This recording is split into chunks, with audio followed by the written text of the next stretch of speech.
embarrassed again. Thank you everyone. I just said to Jo, I'm getting embarrassed again. Every time Jo gets up, she makes people chant my name, which makes me go a little bit red, which is a bit surprising for me because in my previous life and even in this life, I'm a gigging musician as well. So I love to get up and have a bit of a sing and play a bit of music. But it is wonderful to be here tonight, and thank you for all of you who have come out to support this bill, to ask questions about this bill, and to hopefully go away with a better understanding why this is a sensible bill, a compassionate bill, and the right thing to do. Too many, I believe, South Australians don't understand what is happening in our state. They don't understand that after the Termination of Pregnancy Act 2021 was passed, that 45 healthy babies since July 2022 have been terminated. Healthy babies past 22 weeks and 6 days. Now, the data that we receive from the South Australian Abortion Reporting Committee does not tell us what gestation those babies are past 22 weeks and 6 days. And some would have you believe that they are only at that point, using that word only. That word only was used by Minister Chris Picton when, after I introduced my bill, he came out in front of the media and said that that gestational information had been passed on to him from SA Health, and only between 1 and 5 babies, or 0 and 5 babies, had been terminated past 28 weeks. Only is the word he used. Terminated at the start of the 7th month of the pregnancy. Terminated in the 3rd trimester. Terminated at a point where those babies can survive outside the womb, can have a life, can grow up here in South Australia, can enjoy everything that you and I enjoy as human beings with a right to life. A 28-weeker has been delivered by my wife, Elle, a midwife down in Mount Gambier. She's given that child their immunisations. She's seen that child walk down the street. Now, in bringing this bill, people have come back at me pretty hard, and I expected that. Because again, this is something that the people of South Australia don't necessarily want to face. Because when you do turn your mind to the fact that we have late-term abortion in this state, that it is legal to terminate a baby up to birth for the reason of the physical and mental health of the mother, they either decide to say, no, I'm sorry, that simply can't happen, it's too abhorrent to think about, or they may take the tact of saying, well, it must only happen very, very rarely. And that is the argument that has come back to me in recent times, is that on the one hand, this must be so rare as to barely happen at all, but on the other hand, that we simply just don't have the capacity in our hospitals to be able to deal with all these babies that would be delivered past 28 weeks. As Joanne has said so many times, there is no substantive argument against this bill. We are not removing a woman's right or her choice to choose a termination of pregnancy at any point in the pregnancy. What we are saying though, that at 28 weeks, past 27 weeks and 6 days, at the start of the 3rd trimester, in the 7th month of pregnancy, if a mother chooses to terminate a pregnancy, she can do so. But that baby will be born alive and given every opportunity of life to be able to be adopted to a loving family. Again, arguments would come back saying, well, there are 2-year wait times to adopt a baby in South Australia. That is because there are no babies to adopt. That is because since abortion, we have seen the inverse of babies being put up for adoption because those babies are being killed in utero. Now, to me, this breaks my heart. Quite simply, it breaks my heart. It breaks the heart of my wife, Elle, a midwife who is pro-choice, who is not a religious woman in any way, shape or form, but someone who sees the potential of a child, most especially the potential of a child in 28 weeks and more. And other midwives have reached out to me as well, terrified that they will lose their jobs, but speaking about the toll that it has taken on them and their colleagues to have to deliver these babies stillborn. That it gives them nightmares, that it is not what they signed up for.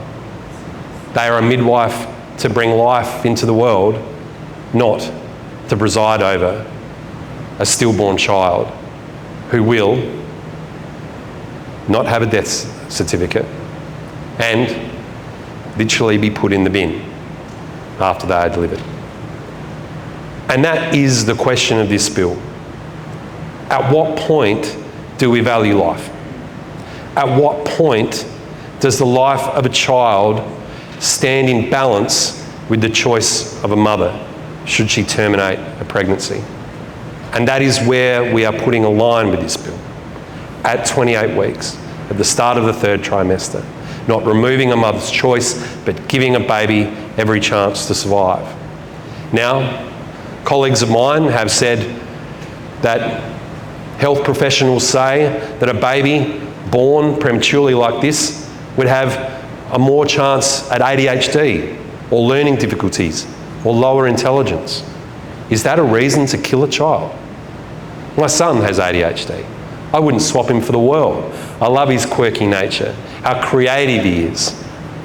I would never wish to terminate a child because they have ADHD. I would never wish to terminate a child should they have a slightly lower intelligence than someone else. I left school halfway through year 11. Most teachers didn't think I'd probably amount to too much. Here I am today. I'm not sure whether being a politician is smart, but anyway, I'm here and trying to do some good at the same time. But there is no argument to what we're doing. Everything that has been put forward is able to be answered very easily answered by the fact that we are simply saying, does a mother have a right to a dead baby, or does a baby have a right to life? And that is as simple as this bill gets. Now, we are close to passing this in the upper house. There are only a few votes in it. So as Lana said, we would encourage you to reach out to those MPs in the upper house, to encourage them to vote according to their conscience. I've been accused of making this a political thing. Now, for me, this is not a political thing. It is about doing what is right and doing what is just. But there are political movements being made. There are people who don't want this to go to the lower house. There are people who don't want this to pass for purely political reasons. That is not right. And I certainly hope that every member in the upper house does vote according to their conscience, and that they vote for a compassionate and sensible bill. We will be bringing this bill to a vote on Wednesday, sometime, I would say, in the evening. Tomorrow, there'll be a rally on the steps of Parliament. I hope that you can all attend, because it is by demonstrating the numbers who believe in this bill that we will actually be able to turn people's minds to how important it is. And I have had so many people reach out to me, so many people saying, thank you for putting this bill forward. And as I've said to them, I am playing but a small part in this. I am the member of the Legislative Council that has the ability to bring a bill, but there are so many wonderful people that have been behind this and driving this with passion and energy and vigour, and I am so thankful for them. Again, I am playing but a very small part in this. And I'm, again, so thankful for the women behind me, for the work that they have done. The wonderful women who are in the crowd, who are my dear friends. The neonatologists, the midwives, the obstetricians who have spoke to this bill and guided this bill. I'm so thankful for them. And I'm so thankful for you, for your faithfulness, for your strength in supporting this bill, in talking with your neighbours and your friends about how important this is. And it could be that we do not succeed in passing this bill on Wednesday. But what it has done is made people think, is this happening in South Australia? Is this something that we should be doing? Even Gemma Jones from The Advertiser, in her editorial about this, she described my bill as radical. It isn't. But she said there is a need to look at what is going on in this state. That is a positive thing. People talking about this, people realising what is happening. I'm not going to talk for too much longer. Politicians love a microphone. And again, like I said, I get very embarrassed when Joe calls my name and does all those types of things. But I am thankful. I'm thankful for you. I'm thankful for Joe and for Melissa and for everyone who is so passionately backed what we're doing here. I'm thankful for my wife who has stepped out of her comfort zone and spoken about what is dear to her as a midwife, as someone who is in this profession. I'm thankful for the midwives anonymously reaching out to me and telling me their stories that are so gut-wrenching. I am thankful for them. And I'm thankful for the people of the Legislative Council.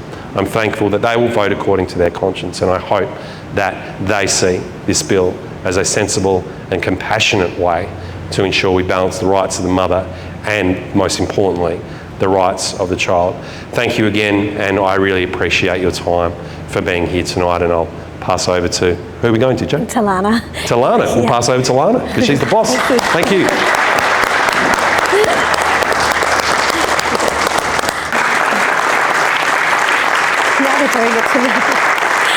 All right, thank you very much. That's very lovely of you, but thank you.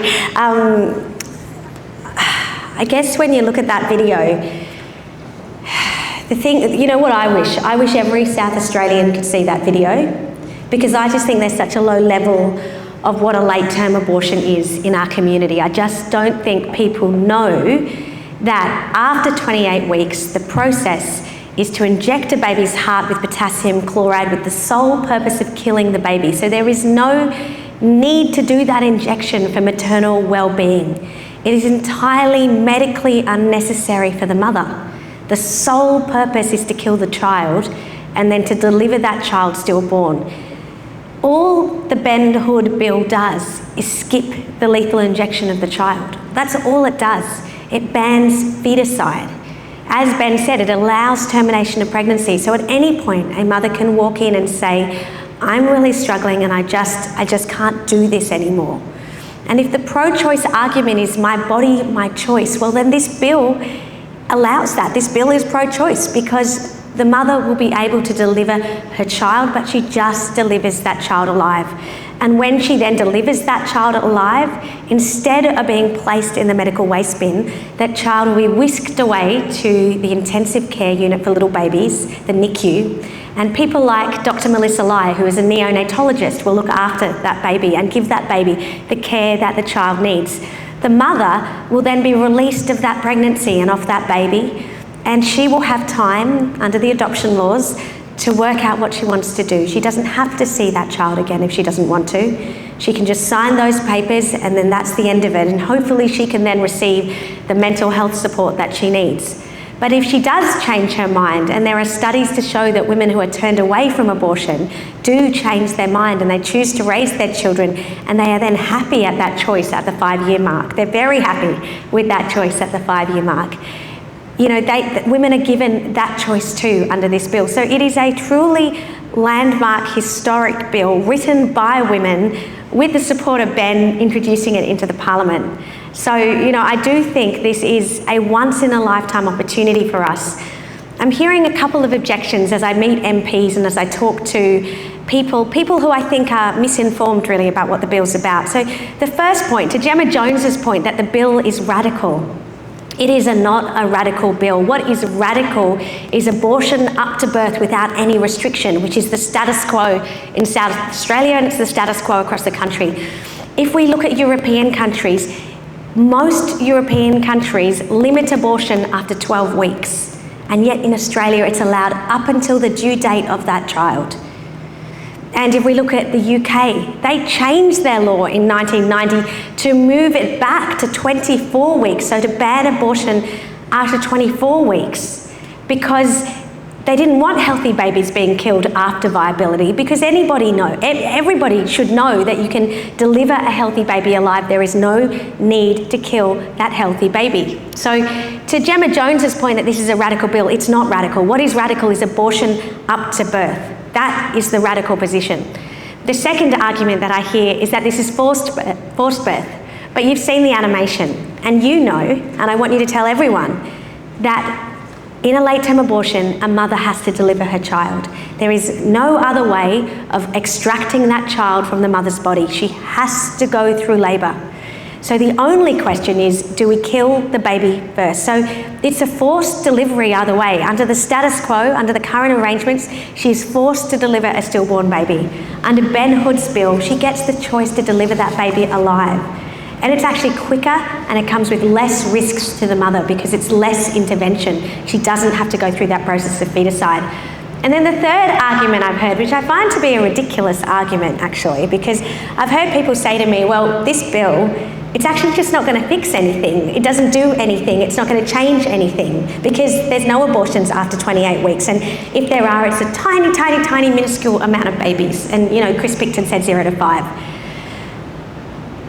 I would have a couple of responses to that. The first, as Ben Hood said, is even if it's one baby that we save, that is one baby that we have saved, and it is worth it.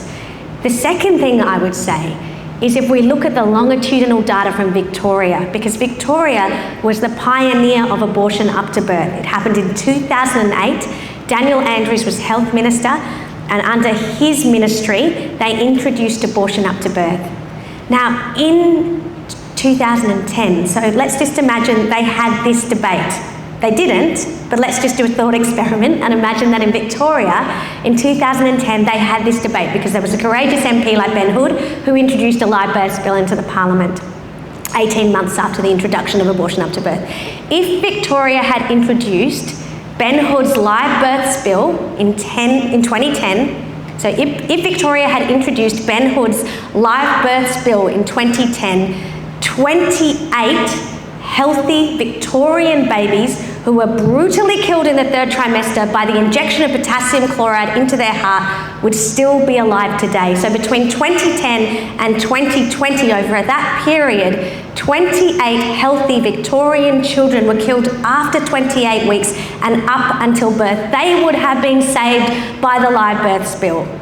So when people say to me, this bill won't do anything, it won't save a life, I say to you, look at the longitudinal data from Victoria, the state with the longest pedigree of abortion up to birth, this barbaric practice of abortion up to birth. I mean, how can we do this to children? How can we do this to children?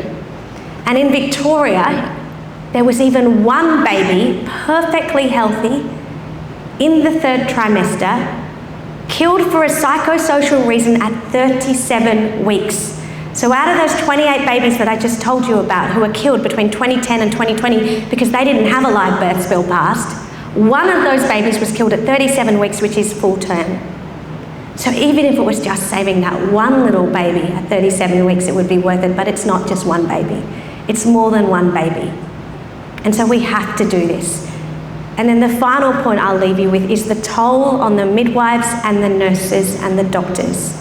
The vast majority of the medical profession do not want this.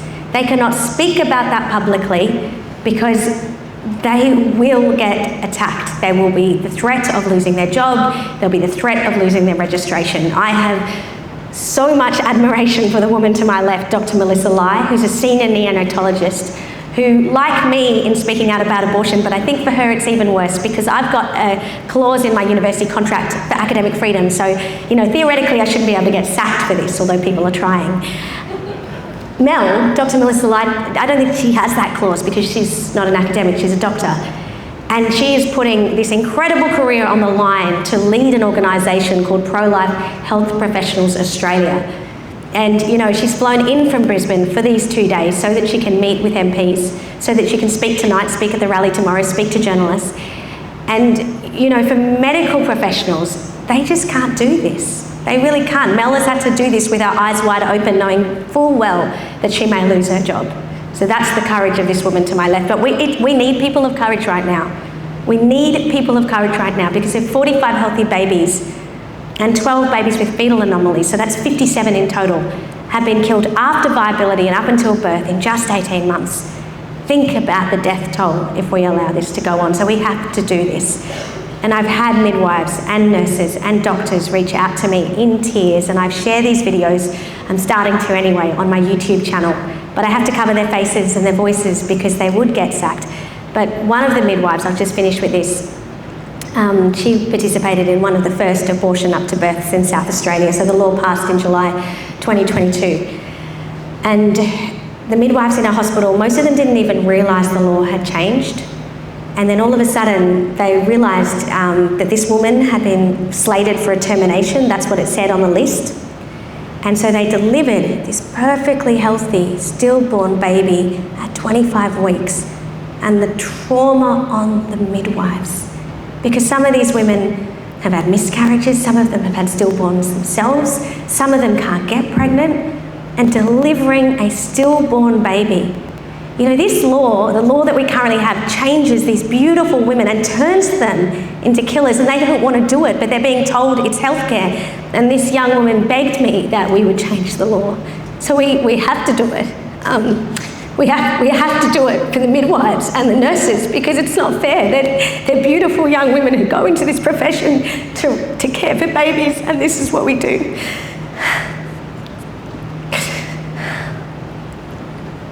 So, sorry.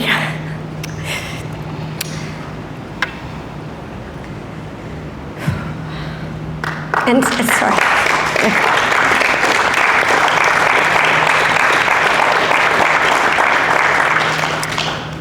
And something that I will read just to finish off is from Dr. Callum Miller. Dr. Callum Miller is a research fellow at the University of Oxford, and he's written a letter in support of this bill. And I think as I read just this little bit about the potassium chloride component of this procedure, it should speak to you about what we're forcing these midwives and these nurses to do, because they don't want to do this. So he wrote to me and he said, well, he's written this letter to the MPs. He said, a high concentration of potassium chloride is prohibited for the purpose of euthanizing vertebrates in veterinary medicine because it is considered inhumanely painful. So we don't even do this to animals. And human rights groups such as Human Rights Watch have protested its use in capital punishment because of the excruciating pain involved. By 28 weeks, it is widely, if not universally, agreed that fetuses can feel pain, and of course they are typically viable by this stage. The UK reduced the abortion limit from 28 weeks to 24 weeks in 1990 because 34 years ago, medical science had progressed to that point. So we are backward. We're backward in South Australia, and this live births bill is a courageous attempt to be progressive and move us forward so that we can protect the human rights of a viable child in the third trimester and protect that mother and the midwives and the nurses from the trauma of delivering a stillborn baby. Thank you. I'll say at the outright, I'm not a politician. And so I guess what I'll say today is basically from the heart. We set up Pro-Life Health Professionals Australia because we recognised there were a group of health professionals who needed to speak up, and we haven't been able to do that. The pro-abortion side are very good, very strategic at keeping us quiet, and have done so for a long time. And after seeing Jo start and doing it for 2 years, it got to a point where I really couldn't stay silent anymore. And I could recognise there was a need to set up PHPA. So the first thing I'd like to say is, if you are a health professional, if you know of a health professional in your family, please encourage them to sign up. Get on our website, follow us on social media, because we need numbers. The second thing I'll say is, when decriminalisation of abortion happened across Australia, it happened across all the states, one at a time, and I was working in that space. And the narrative at the time was, we're decriminalising this because women shouldn't be stigmatised for abortion. They should be able to access abortion whenever they want it. And the other term you might hear is reproductive rights, reproductive autonomy. And there's a lot of that in the literature. It doesn't really mean anything to anybody. It does, but it doesn't. Like, people are confused about those terms. What does that actually mean? And so they kind of do it on purpose. They don't tell you that the baby has no rights. They don't tell you that the baby, up until birth, can be terminated. As a doctor, I find it really hard to even say kill the baby. I really struggle with that. Because all health professionals start off pro-life. You don't think, I'm going into health to potentially help someone die. Now, the law, once they decriminalised that, it allowed it for psychosocial reasons. Now, what that means is, there can be completely nothing wrong with the baby. And me as a neonatologist, we look after those babies. You know, we struggle to improve our care so that the very extreme prems have a chance. And we're getting really good at it. We now resuscitate down to 23 weeks as standard care. 22 weeks is a discussion. You know, and we're trying to get better. We're not as good as the Japanese, if you follow that data. But we sent a group over to Japan to try and get better and find out what they're doing. So at 28 weeks, these babies go home. They have a fantastic life. Because the parents went through so much. Now, when this bill, if this bill gets passed, and I really hope it does, there's sort of three options, pretty much, that will happen to the baby, just in general terms.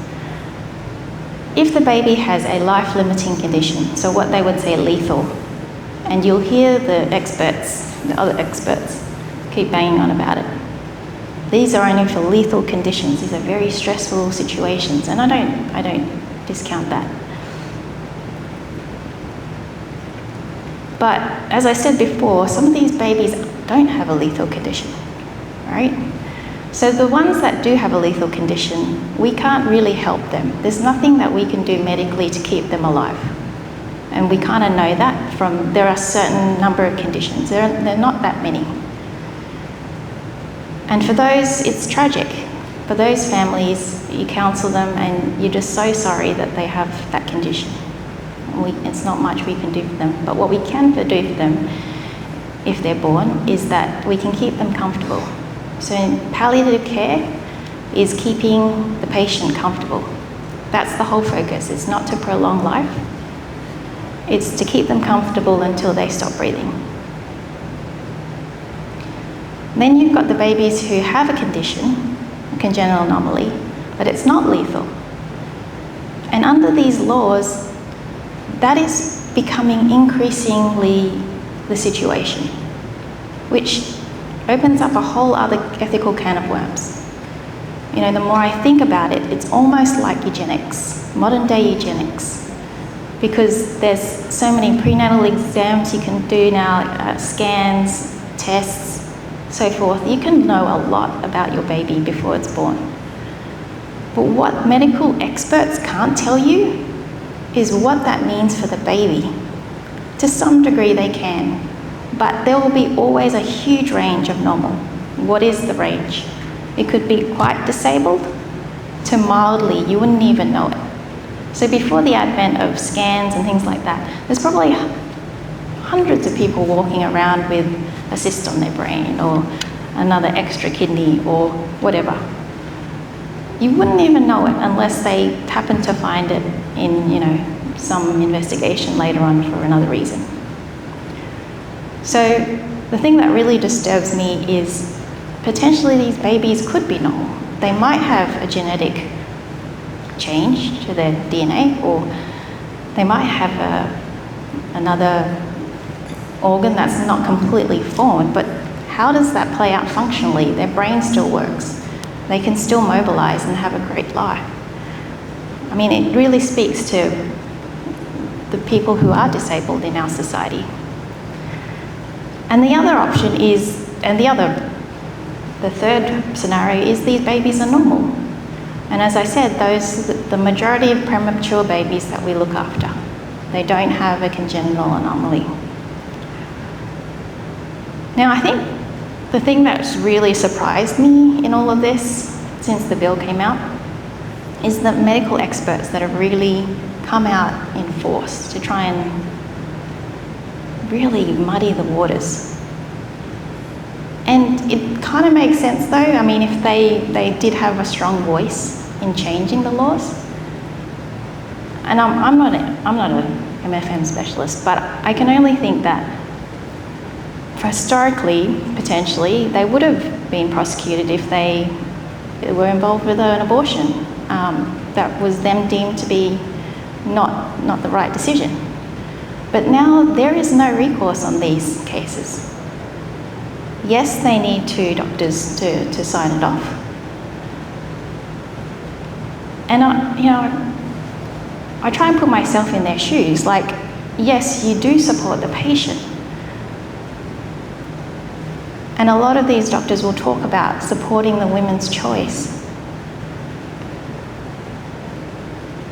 But when you actually talk to those doctors about this bill, what becomes blatantly clear is it then doesn't actually, the termination of pregnancy part, and you know, they argue that termination of pregnancy in their mind is also simultaneously killing the baby. That's their definition. The way we've talked about in this bill to explain the difference is that, yes, the mum can say, I don't want to be pregnant anymore, without the baby dying. So one of our executive members, he's an obstetrician and gynecologist, he said, what is the difference between a feticide half an hour before delivery and infanticide half an hour after delivery? One of them you'll go to jail for. So one of the things that keeps coming up is that it's dangerous for women. Now, if you notice when they say that, they don't actually give you any specific examples because there actually aren't any. There is no medical condition of the mother that requires her to have a feticide before delivery. In fact, if she goes into labour, they can't do the feticide. And if that baby's, you know, of viable gestation, it will come to the nursery. So if it's an emergency, if the mum is at risk of something terrible happening, massive hemorrhage, preeclampsia, HELLP syndrome, all these high blood pressure syndromes, they need to get that baby out quick. They deliver that baby live. They go to an emergency Caesar, and we're there catching the baby. Take it to the nursery. A feticide needs for the mum to be completely stable. If they miss the needle and the needle goes into the mum, she needs to be resuscitated. And then when they go to deliver a baby that's stillborn, that's actually more dangerous because the baby doesn't have any tone anymore. It can't help in the delivery in any way. It could get quite stuck.